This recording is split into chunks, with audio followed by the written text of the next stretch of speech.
Okay, I think we're good now. Good to go. Wonderful. Well, good afternoon, everybody. I am Mayor Hardy Davis, and I'm excited to bring our third session of COVID Conversations here to the city of Augusta and to our entire surrounding community as well. Today, we have three esteemed local professionals who are sitting down with us.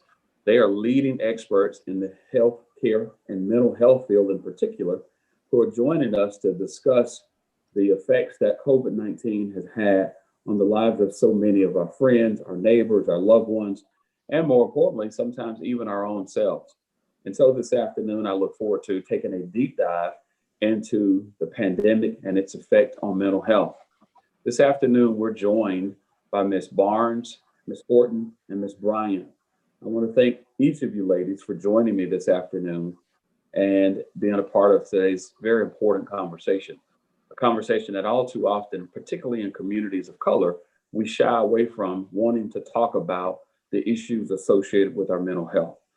Before we dive into the conversation, I'd like for each of you to take a moment and introduce yourselves to our audience who's tuned in virtually today. Starting with you, Ms. Horton. All right, thank you so much for having me, Mayor. My name is Alexandria Horton, and I'm a licensed professional counselor here in Augusta. I've been practicing overall for about 15 years and about 5 here in the area. I am the owner of Be Intentional Counseling and Consulting, where I provide mental health services for individuals 18 and over and couples. Wonderful. And now, Ms. Hi, good afternoon, Mayor. My name is Natalie Bryan. I am the owner of Restoring Harmony Counseling Consulting here in Augusta, Georgia. I've been in the health and human services field for over 20 years. I've been practicing in the local area for the last 5 years. I do focus in, and my niche is on individuals and couples. Wonderful. Our third, Barnes. Hello, my name is Damaris Barnes, and I am the owner and a lead therapist at New Mercy Behavioral Health. I have over 9 years of experience of working in the mental health field. I'm a licensed clinical social worker, and I am trained and experienced in working with individuals who have experienced trauma. And I am happy to be here to talk about COVID and mental health. Wonderful. That's outstanding.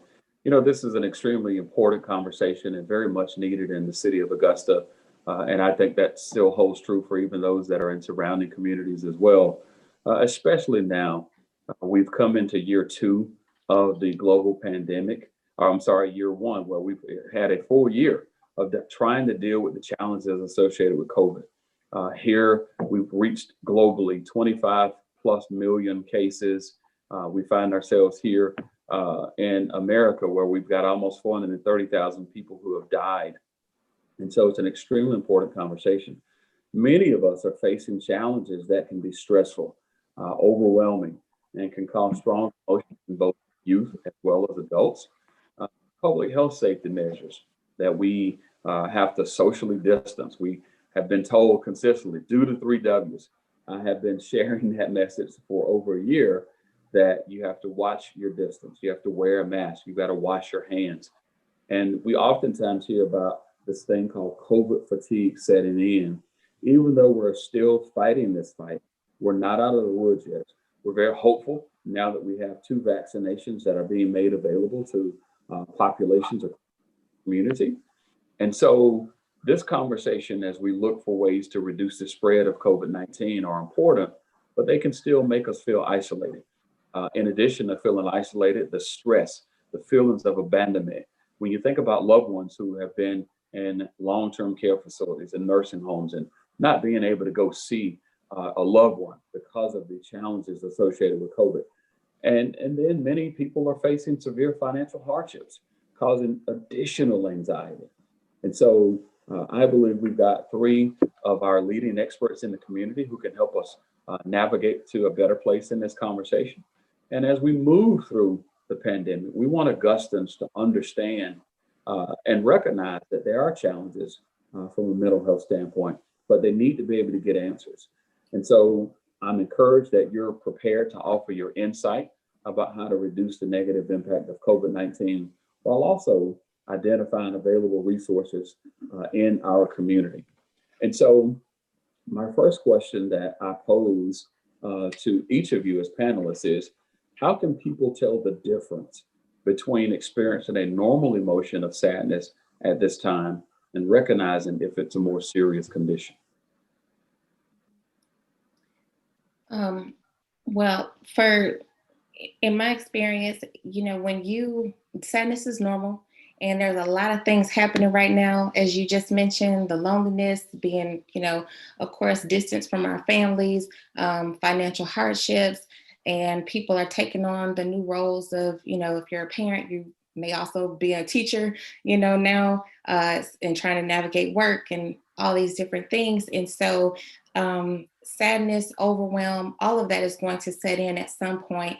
And I think that you just really have to be aware of what's going on for you to realize if it's going on a little bit too long or a little bit too intense. If you're starting to get to the point where it is impacting, clinicians would say, your daily functioning, where you're not sleeping, there's differences in how your weight is fluctuating up or down, you're not sleeping enough or sleeping too much. If you're having very negative thoughts and just not motivated to do anything, if this carries on over an extended period of time, then you really do need to reach out for help. If you're not able to do the things that you normally do, where it's like, I don't even want to make something to eat or take a shower or whatever, that is when, we need to really look at seeking help. But stress and overwhelm is normal. It doesn't necessarily mean it's clinical, but if it's going on for an extended period of time and the symptoms get a little bit more severe than just, let me get outside and that snaps me out of it, that's something that we definitely need to pay attention to. Anyone else? Either our panelists? Well, I agree absolutely with Alexandria. It definitely is an individual thing. When your patterns are off, if you're not paying attention. If you're a parent, you can kind of gauge and watch and see if your children are sleeping a little bit too long, overeating, not participating, they're having issues with concentration.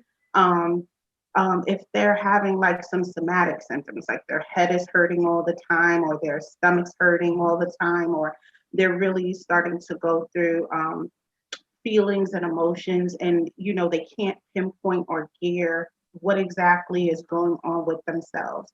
And I mean, that's in watching children, but adults are struggling with those feelings and emotions today also. So it's just being in tune with yourself to recognize, like, hey, I'm usually up at say 8 o'clock and ready to rock and roll, and I'm noticing that I'm staying in bed longer and longer and longer. And if that duration is over an extended period of time, because that's what really takes you out of the zone of normal to actually having a diagnosis, is that time frame and how long those symptomologies or those symptoms are active and present. And also too, I like to add to both Alexandria and Natalie's comments is that if you're having thoughts of like hurting yourself, like pay attention to what you're thinking about. If you're having these thoughts of wishing that that you would be better off dead, or that your family would be better off if you wasn't around, those are also key triggers that you need to seek help as well.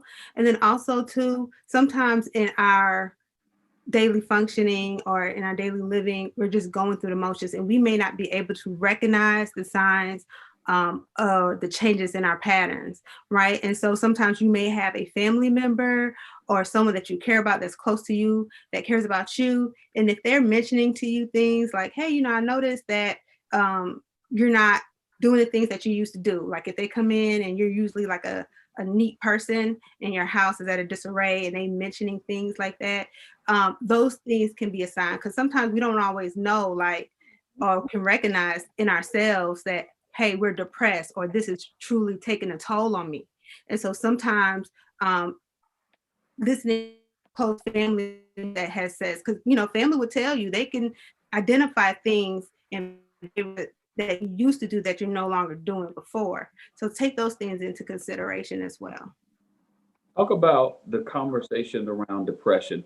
Each of you mentioned triggers. You talked about fatigue. You talked about no longer my general routines that I am accustomed to doing, or where people recognize you always do these things.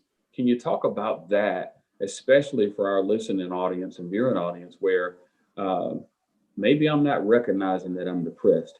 You know, you see me smiling and you see some of the normal things that you would expect, but I'm depressed and I don't know how to just tell myself that I'm depressed.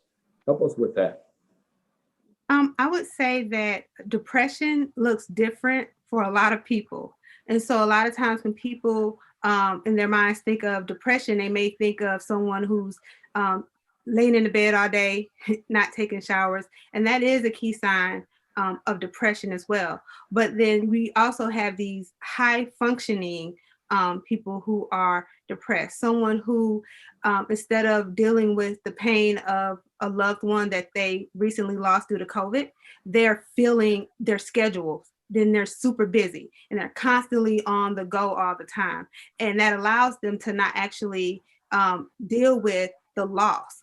And so you want to be aware that just changes in your behavior that may be different, because depression looks different for a lot of people. And Yeah. sometimes people also don't recognize that depression hurts. So people will sometimes start to feel pain where they've never felt pain before, like they're achy, they can't move. And just to keep you in a place of immobility and kind of stuckness. So even if you're feeling like pain and you're not sure why you're feeling pain, and you're sleeping. And just like she said, as individuals, there are people who depression really starts to trigger off eating disorders if you're eating way too much or not eating necessarily enough, and sleeping those days away for days at a time. Definitely, those are some ideas. And I just want to add on to that when you are feeling depressed, sometimes that can manifest as like inappropriate guilt or feelings that you're not doing enough, you're not being there for this person or that person. And it can really, if you are a high functioning person and you're always, your productivity is tied to your self-worth and things like that. If you're not able to work the way you used to, if something's going on where they downsize your job, that can be really a catalyst for that. And so you do want to pay attention to how you're feeling within yourself, that you still feel some worth and purpose throughout your days, even though your schedule doesn't look the same. Fantastic. I've got a series of questions here that are coming in from our chat area. What are some coping mechanisms that people can employ when they're feeling anxious, when they're going through those moments of anxiety, or they're worried, they are depressed? What are some coping mechanisms that people can employ, especially during this time? And I want you to think about it in the context of even our teenagers, our young adults are dealing with these challenges. Let's make sure we include them in this conversation. Well, some of the things that I've done for my clients that are struggling with anxiety right now is I talk to them about some mindfulness exercises, or things like becoming in tune with yourself, guided meditation. There's a group I like to use on YouTube called The Honest Guys, but there are plenty of apps like the Calm app and things like that. I choose YouTube because it's free, and I like The Honest Guys because they have a library from 1 minute all the way up to 90 minutes of different guided meditations that would be helpful. Also, definitely thinking about journaling out your feelings and emotions. A lot of times people don't recognize that when they journal, after a while of looking at it, you start to pick up patterns on what's going on with you that you may not have recognized the first go round, or while you're in the height of the feeling or emotion. So some mindfulness exercises, and that's usually where I go with to help. And that's something that whole families can do. There's no age limit on those things. I think another thing that's really important is that with COVID and, when we're going back and forth between staying at home and distancing and going to school, we really lose a sense of our schedule. We lose a sense of, what the normalcy of the day is. And when this all started, I mean, people were just in pajamas 24/7. You didn't know what day it was and what's going on. So being able to bring in some structure to your days, I think is really great because that anchors some transition and it makes the normalcy, you can create that normalcy in your life.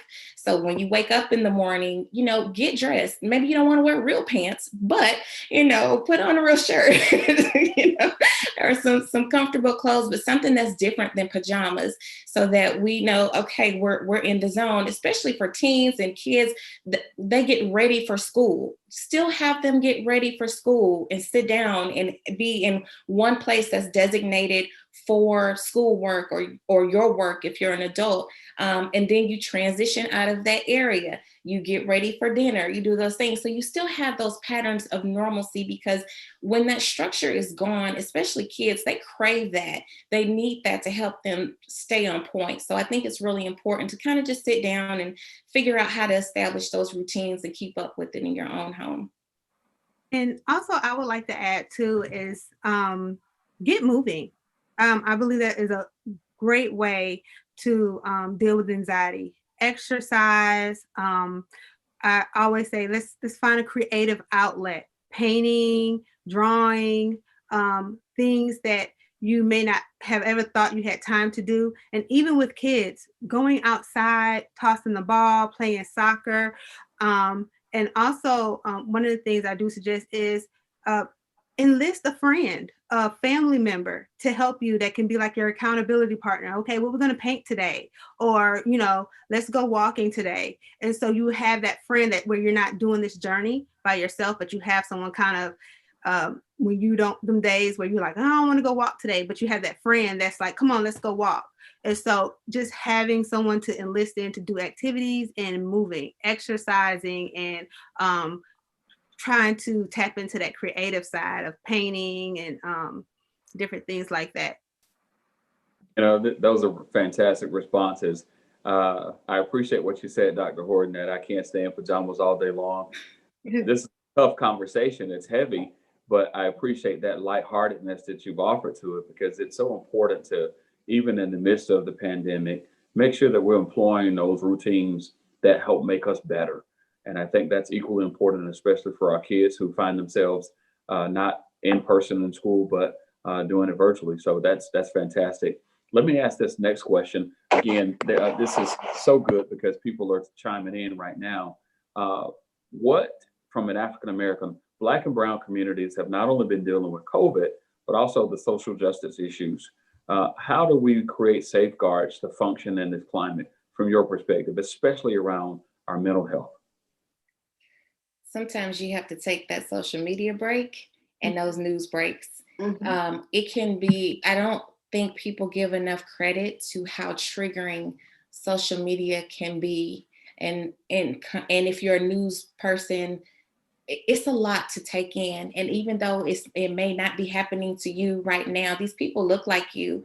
And when justice is not served, or you're disappointed, or you're concerned because my husband gets up and runs every morning. So kind of freaks me out, so I had to take a break. I had to say, please don't send me updates. If I have friends or whoever who is constantly saying, did you see what happened? Did you see what happened? To really protect that space. You do want to be aware, but I think too much of a good thing is also a problem. Anyone else? I would like to add, in addition to what Dr. Horton said, is not only taking breaks, but sometimes helping processing. So I'm really big on leaning on your support system. If you're feeling some type of way about the things that you have seen that day, and it is triggering and it's really traumatic, finding a good group or a friend or someone that you can actually process and talk about those things with, because sometimes sitting and watching and taking in all that, you develop these thoughts where you're thinking about it all day and it's bothering you. So I always think it's like a soda bottle that you shake up and you got all those emotions on the inside. And so you want to have someone that you can talk to about those things that's going to help you process it. Incredible. That's great. And Dr. Brian? Yeah, I'm just gonna concur with the ladies. Definitely taking some time from social media. I always tell people, you have to unplug. Take yourself outside. People don't realize that nature is a natural relaxant. Even if you just walk down the street and take in the views, you will see how much you have decompressed and just taken that time away. And focus in, choose a different activity. I like when Ms. Barnes was saying about doing art. Choose something creative and try to open up your mind to different things. You have the children home now. You have time and opportunity. Get engaged into things that you didn't think that you would have the opportunity to engage in. So utilizing our time in a different way is also something that could be really helpful. I want to lean in that because so often we have conversations like this. And when I think about my role as mayor, I deal with communities, I deal with individuals, I deal with families from all walks of life. And so many times there are those that are challenged with access to healthcare. There are those that are challenged with access to the resources. What do we tell people across all spectrums and all walks and social and economic spectrums here in our community that there are low to no cost solutions to helping to deal with the challenges of mental health? What can each of you offer as it relates to that? I mean, if I've got checkers at home, I remember back in my day, some time ago, we used to play marbles. We had jackstones. We had those low to no cost solutions, notwithstanding, of course, the traditional sports, basketball, football, and those things. But at a time where we're isolating, sheltering in place, what can you offer individuals and families alike? Art, that's certainly fantastic, but what are some of those other things? Go ahead. I'm sorry, Doc. I would say bring back some of those old games that you mentioned and introduce them to your kids. So I have younger family members, and I didn't realize how how technology has really widened the gap of what we do for fun. So things like red light, green light, hide and seek, tag, like those games. You have a younger generation who don't play those games. They're like on Pokemon and things like that. So introducing those games again and doing those different things where it's outside and it's free. I like what Dr. Brian said, nature is healing, because it is. And so taking them outside and doing those things. I Spy. There's so much that you can do in the house and outside, even in your yard, to just bring back that that closeness and togetherness of watching movies and things like that are low cost.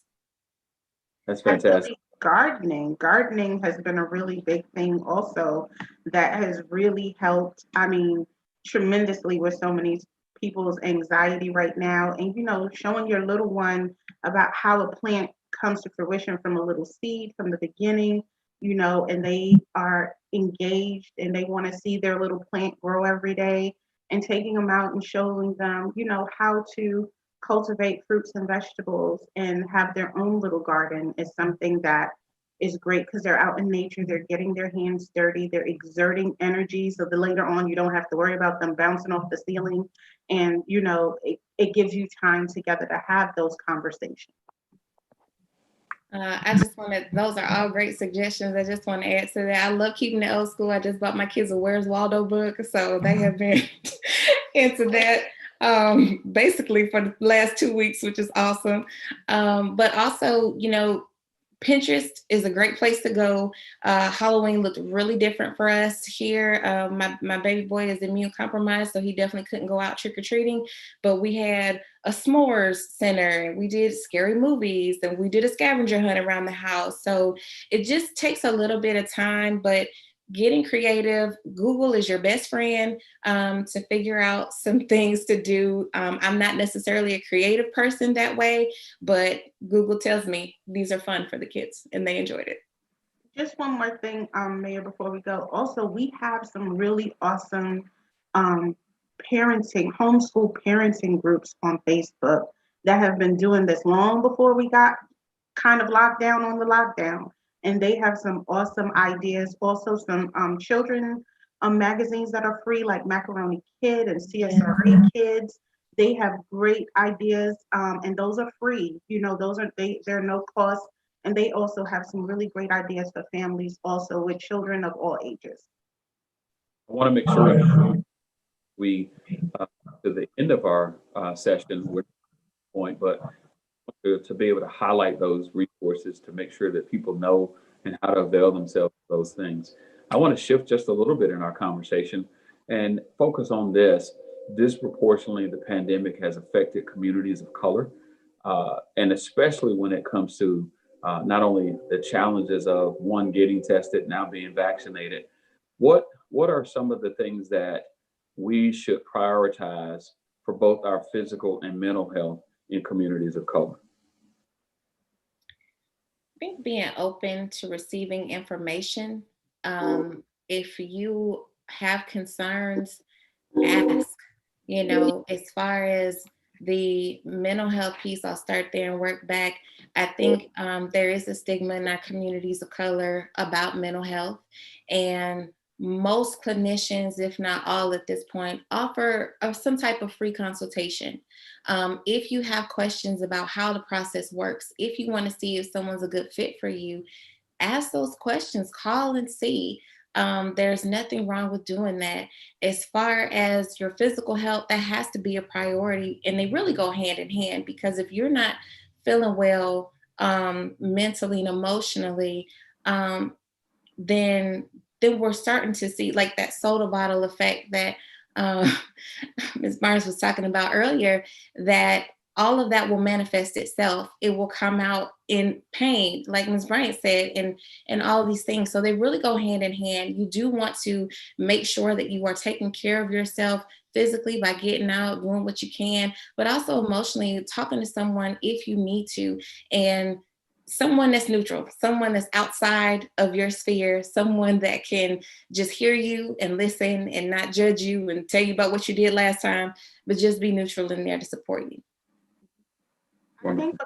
I think because of our history as African Americans with the medical industry, we get a lot of bumping of the heads. You know what I'm saying?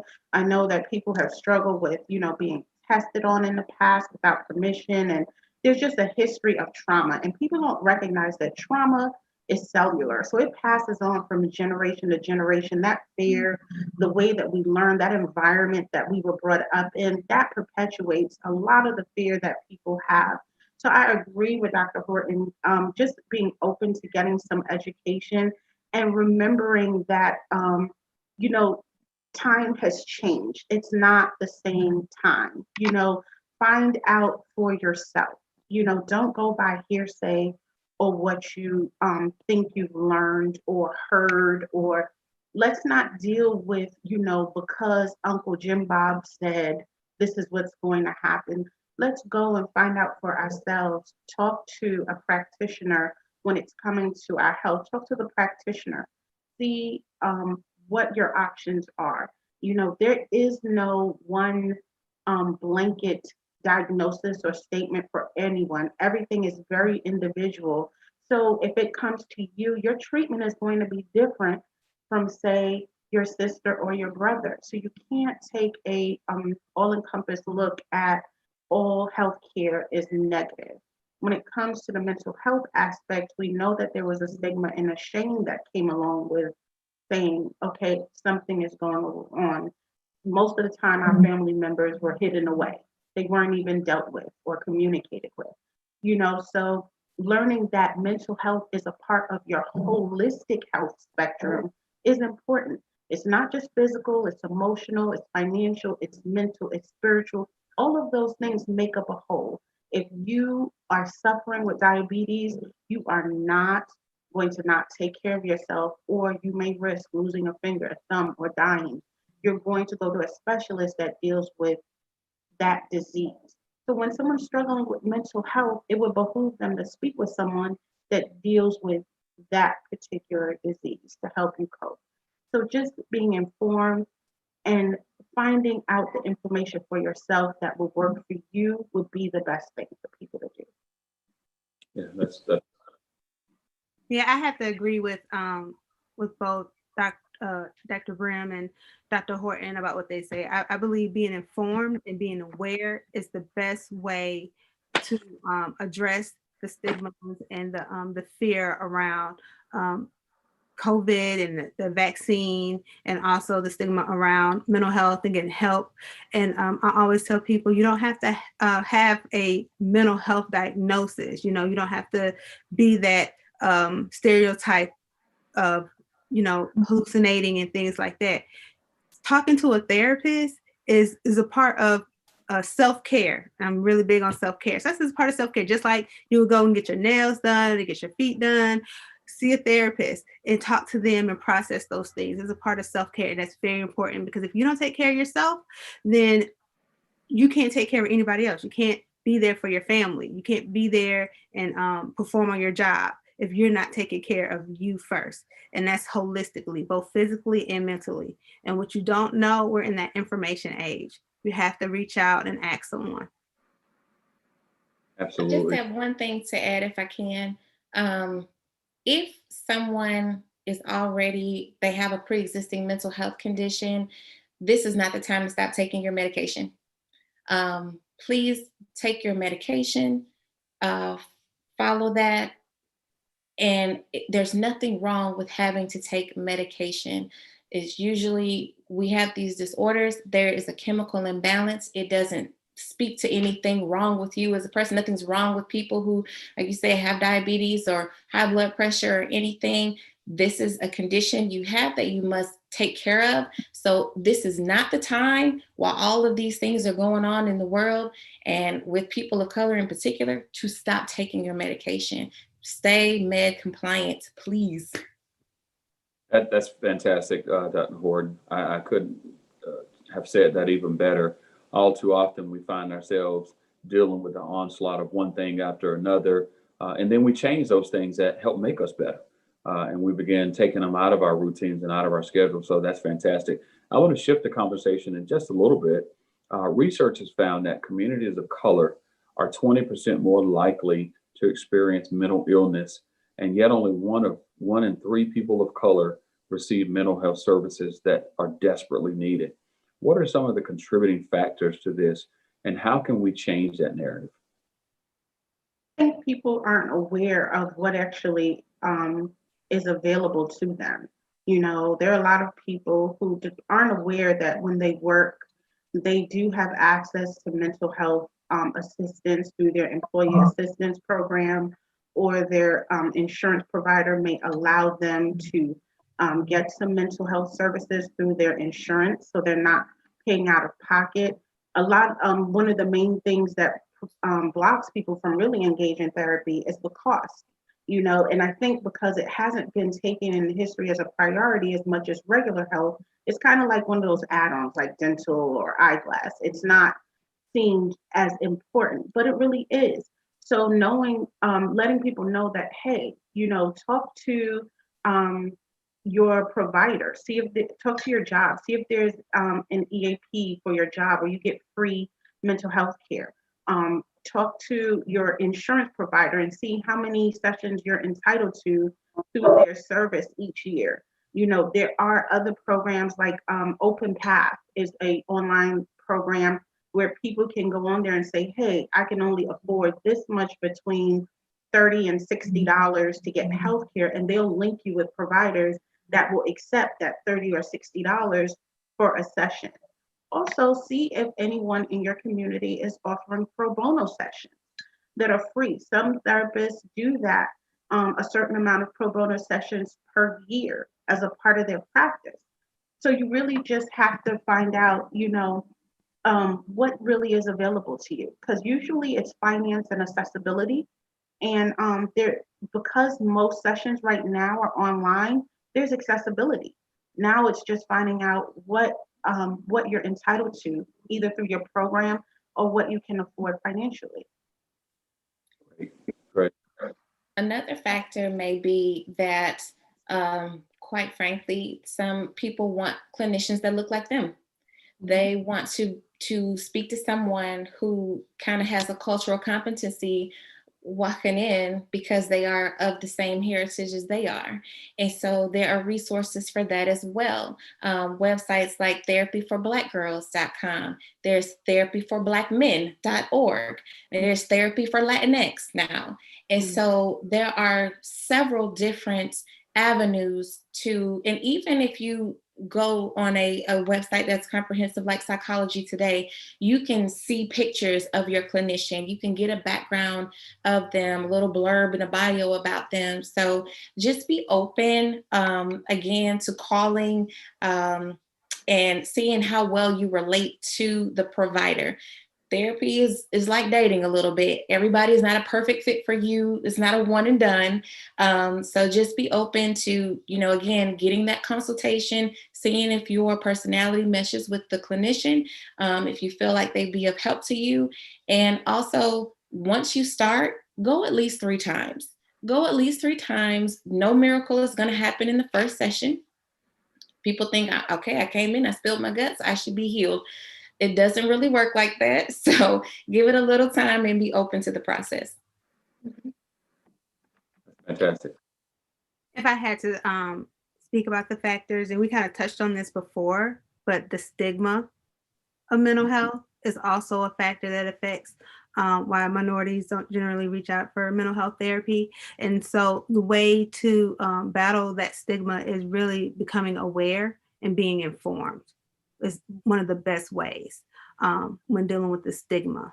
So I wanted to add. What kind of resources are available to people in our community? Well, we do have clinicians that are practicing in our community. I can say that I do want people to know not to get discouraged if they call clinicians and their books are full. The pandemic has really impacted clinicians also, and some of us have waiting lists, some of us are referring, and we are trying to refer to see if we can get someone into a counterpart as expediently as we can. But we do try to create networks in this community, I know, to try and help to get people to where they need to go. We do have some mental health hospitals. I know that Christ Community has a mental health clinic. AU has opened a mental health clinic. So there are resources in our community. It's just, finding out what is available to you.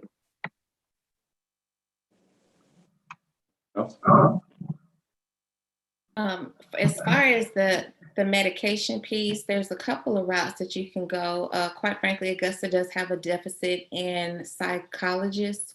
And so if it's absolutely needed, if you're feeling like really overwhelmed, you can go to primary care providers to kind of fill in that gap for you for the time being until you can get in to see a psychiatrist. That's always, the best course of action because they are trained in that area. But if you need immediate relief, that is an option as well.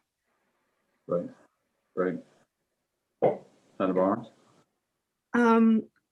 One of the biggest things I would say, and it was touched on earlier by Dr. Brim, is finances. So some people will believe that, therapy can be costly. However, there are clinicians here that service our area in our community that have sliding fees and do pro bono. So reaching out and asking, because I know that is one of the biggest deterrents of people, I can't afford it. And so talking with those and seeing what's out there financially to help alleviate that stress, especially during this time where people have lost their jobs, where people are just really struggling financially right now. And so therapy is important, is a part of mental health. And so really reaching out and see what's out there, talking to your clinician or a therapist and asking them about their pro bono or sliding fee scale may help with that financial burden of getting mental health treatment. Thank you so much for that. Again, this has been extremely informative and been helpful to even me. Hopefully, at the close of our conversation, you will be able to share some information that we can make available to our community, especially around what those additional resources are. I know that Ms. Tiana Thornton, who's put this together, and I want to just congratulate her for not only identifying the panelists. She's a master's, a grad student at Augusta University, working in the mayor's office, and has done an incredible job of putting today's session together. And I want to just thank her for that. As we come to that part of our conversation, winding down, what advice do you have for community health workers who may be feeling overwhelmed at this time? Self-care, self-care, self-care. As a person in the helping profession, I think we love what we do. So of course we want to give so much.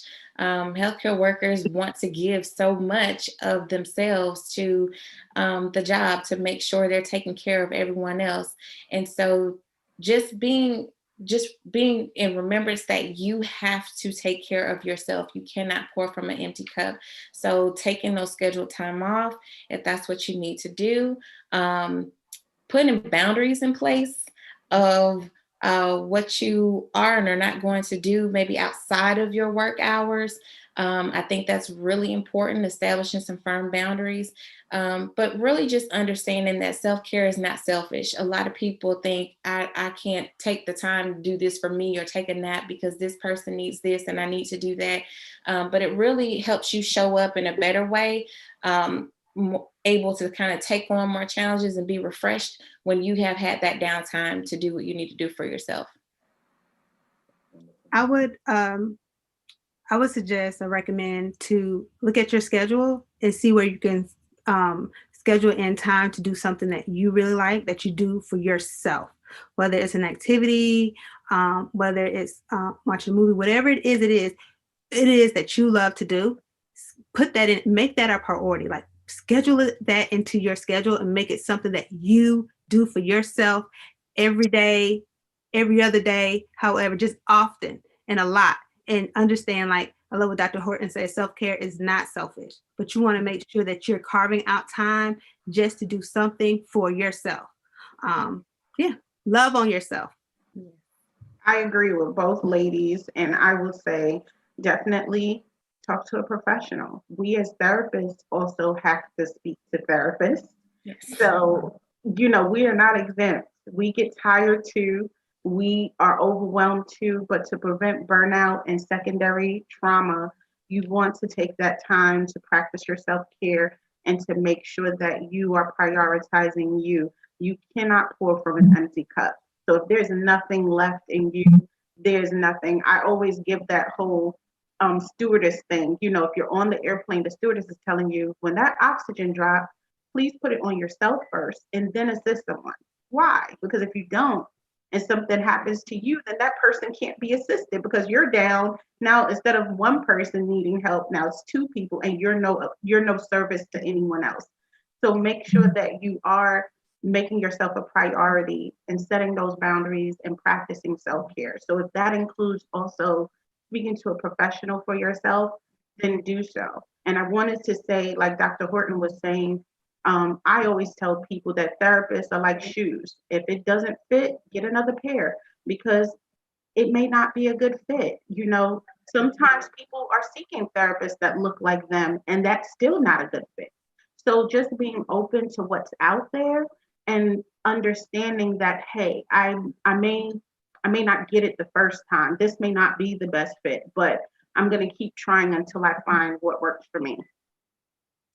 So going and going, I'm going to take a moment for self-care and ask you three ladies, what advice do you have for the mayor?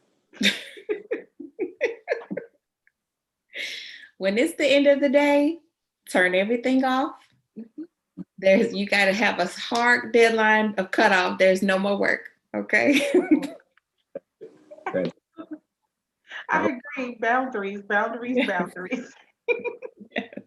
I didn't listen to And also do something for yourself. Do something nice for yourself. I don't know what it is you love to do, but whatever it is, do it. And don't feel bad about it, okay?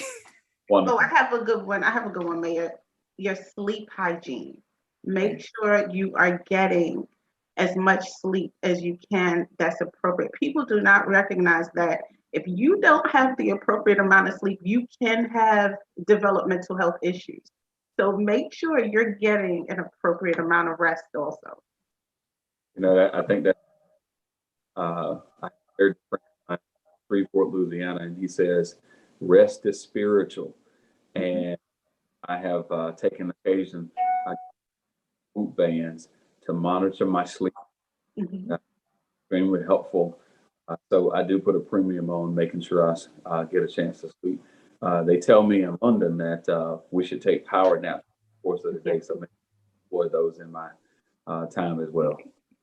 Good. Fantastic. So as we come to the close of our third session of COVID Conversations, you've shared some things that I think are tremendous takeaways. We talked about, for many, that COVID-19 has revealed an anxiety ridden world knowns, things that we had not previously faced before. And you talked about protecting our mental health is as important as also protecting our physical health. And then, of course, each of you shared with us some very key takeaways that taking care of our mental health is always important, even doing so in this pandemic, that there are resources that are available for us to reach out to that ensure that we receive the treatment that's necessary. So in closing remarks, I want to give each of you sufficient enough time to just kind of give us a broader overview to take away in 2 minutes, each of you, our key takeaways and our closing comments. I'll start with you, Dr. Barnes. Me? Yes. Okay. Key takeaway I would say is lean on your support system. Just because we're quarantining, and does not mean isolating. Does not mean cutting yourself off from the world. Be sure to keep in contact with those that you love and lean on them in a sense of call and check up on them and just really reach out to them and stay connected in that way through Facebook, through social media platforms, emails. I even recommend writing letters.